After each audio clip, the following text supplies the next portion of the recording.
Perfect time to bring in our NBA champion and former coach of the year, Avery Johnson. Now, Paul George, he's going to get the headlines. We're going to get to him in a minute. But PG's success doesn't happen without the role players doing their job. So what do you make of DeMarcus Cousins and Marcus Morris last night?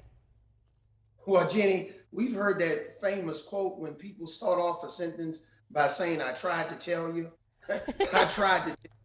This is playoff basketball. The game's going to slow down. You're not going to see as many 140-point scores and 150 as you see in the regular season when these guys are playing 3 games and 4 games a night, and there's not as much defense and there's not as much post-ups. You see that we've always heard bringing sexy back. DeMarcus Cousins and Morris have brought the game back to playoff basketball, which is in the paint. It's not, yes, Morris made a few threes, but they posted physical inside.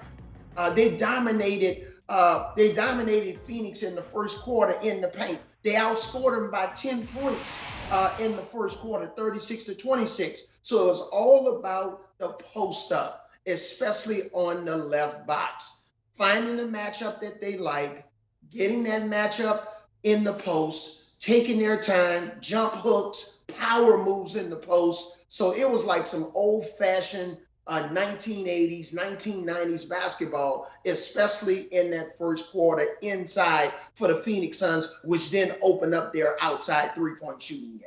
It was fun to watch. And there's been so much talk about PG-13. Cousins came out in his defense and said, I don't know where this trolling has come from. It's foolish. That's one of the most special players to ever lace up his shoes. So PG-13 fired back at his critics last night. What a performance. What does it mean to see PG-13 go out there? Does that shut down some of this chatter? No, I don't think it shuts down a lot of the chatter because they're down 3-1. So it's like, okay, it's no pressure. Let's just go out here and play loose. We're already down 3-1. We're at home again. We're on the road against Phoenix at home. They're supposed to win. They're the favorite. So let's go out here and just play loose and relax. And that's what they did. So give them credit for that. Paul George, he was in his bag last night. He had the step back 3 going. He had the mid range. And guess what? He was 8 for 8 from the free throw line.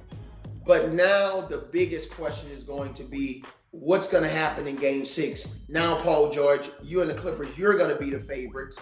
The pressure is going to be on you. You're at home. You don't want to lose Game 6 at home and allow the Phoenix Suns to advance to the NBA Finals in the Staples Center. So we'll know a lot more about whether Paul George is pandemic P or playoff P after Game 6 and potentially at Game 7. Yeah, that Game 6 is tomorrow starting at 9 p.m. We're going to talk about tonight now. So Trae Young listed as questionable with a bone bruise. We'll keep an eye on his status. But head coach Nate McMillan is preaching patience on offense. So do you expect to see the Hawks practice what coach is preaching tonight?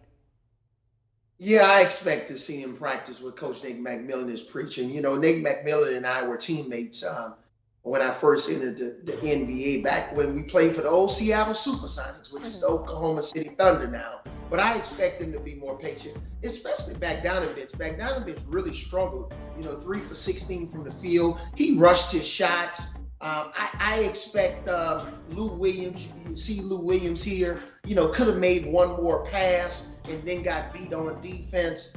So those are the 2 guys that I have my eyes on. And let's see if Nate McMillan makes a little bit of an adjustment, maybe by getting Gallinari in the lineup for Clint Capella and go a little bit smaller and try to put Brook Lopez in a bind on defense to start the game because Clint Capella hasn't really put any pressure on the Milwaukee Bucks defense, especially early in the game. So let's see if they're going to be a little bit more patient. What adjustments Nate McMillan is going to make, and can he get some more contributions from some of his key scorers in Bogdanovic and Lou Williams?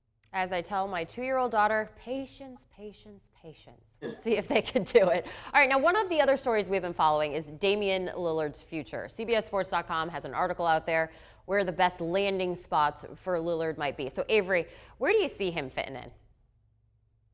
Well, I haven't seen the CBS Sports.com article, but here's what I would say. I think the best fit for Damian is in the Garden in New York, I think, with the Knicks. Because when you're thinking about making a trade for Lillard, especially a one-on-one team trade, who has the most assets? And when you look at who has the most assets, I believe in a one-on-one trade, I think it could be the Knicks. You can imagine him playing in Madison Square Garden, and for a team that was a 4th seed last year, playing in front of that crowd now. Basketball is back in New York, and sure, the Warriors have some assets. I don't know the Sixers. I don't think Portland wants Ben Simmons.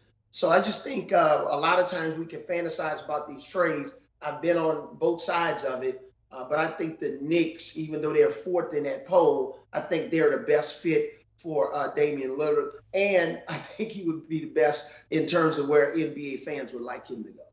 Yeah, for more on Lillard, be sure to check out CBSSports.com. Well, it's been a wild stretch. Playoffs continue tonight. Bucks Hawks, Game 4, 8:30 p.m. Avery, thank you for joining us here on theCUBE. Thanks. Want a sports network that delivers everything that matters about the game? The highlights, the picks, the instant analysis. No yelling, no fake debates, no politics. Hit the subscribe button and never miss a moment.